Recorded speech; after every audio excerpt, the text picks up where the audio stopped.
Everyone, আজকে আমি দেখাবো কিভাবে ভি নেক ডিজাইন কাটিং ও স্টিচিং করা হয়। তার জন্য এখানে আমি কুর্তির ফ্রন্ট পার্টটাকে ভাঁজ করে রেখেছি। এরপর আমি গলা নেব 3 ইঞ্চ।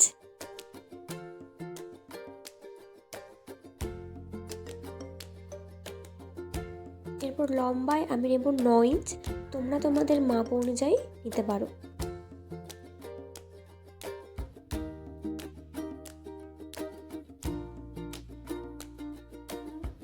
এরপর নিচের দিক থেকে 1/2 ইঞ্চ মাপ নিয়ে দাগ দিয়ে দিতে হবে। তারপর এটাকে ভি শেপ দিয়ে দিতে হবে।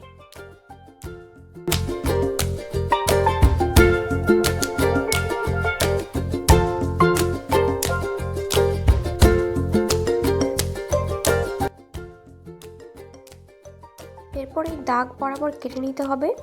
কাটার পর লুকটা এরকম আসবে। এরপর এই বর্ডারের জন্য দুটো পট্টি কেটে নিতে হবে। এরপর এখানে আমি দুটো পট্টি কেটে নিয়েছি, যেটা লম্বায় 12 ইঞ্চ আর চওড়াতে 2 ইঞ্চ, যেটা ভাঁজ করে সেলাই করার পর হয়ে যাবে 1 ইঞ্চ।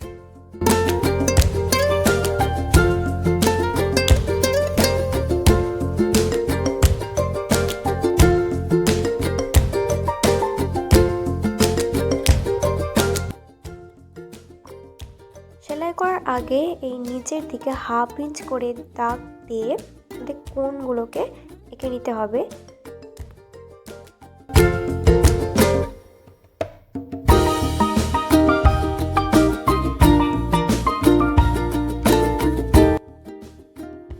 পট্টিগুলো সেলাই করার সময় এই কোণ বরাবর এসে থেমে যেতে হবে।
পট্টিগুলো সেলাই করার পর এই কোণ বরাবর আমাদের কাট লাগিয়ে দিতে হবে, যাতে মুড়তে সুবিধে হয়। খুব ছোট্ট করে কাটটা লাগাতে হবে, বেশি বড় করে দিলে হবে না।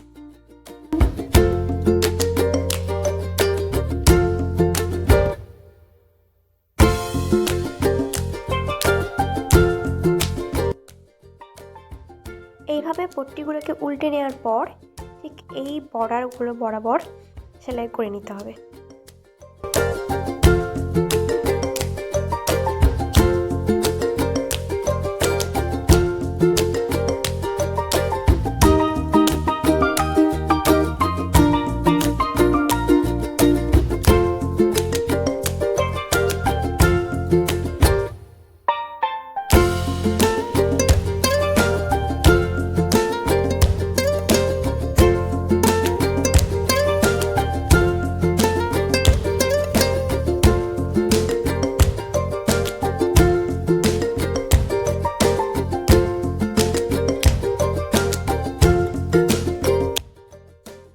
বর্ডারগুলো সেলাই করার পর তৈরি হয়ে যাবে এরকম সুন্দর ভি নেক ডিজাইন কুর্তি।